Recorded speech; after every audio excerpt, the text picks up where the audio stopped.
మీ దగ్గర జున్ను పాలు గానీ ఉంటే కరెక్ట్ కొలతలతో జున్ను ఎలా ప్రిపేర్ చేసుకోవాలో చూద్దాం. ఫస్ట్ ఒక 2 కప్పుల జున్ను పాలు ఉంటే వేసుకోవాలి. దానికి 4 కప్పుల నార్మల్ పాలు ఉంటే అవి వేసుకోవాలి, లేదా ఫుల్ క్రీమ్ మిల్క్ వేసుకున్నా పర్వాలేదు. ఇందులో 400 గ్రాముల బెల్లం తురుము కానీ బెల్లం పౌడర్ కానీ వేసుకున్నా పర్వాలేదు.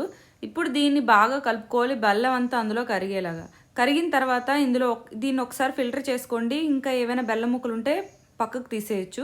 ఇప్పుడు ఈ పాలలో 1/2 స్పూన్ యాలకుల పొడి వేసుకోవాలి, అలాగే 1/2 స్పూన్ పెప్పర్ పౌడర్ వేసుకోవాలి. దీన్ని బాగా కలుపుకోవాలి. పక్కన ఒక వెజల్లో వాటర్ వేసి రెడీగా ఉంచుకోవాలి మరిగించుకొని.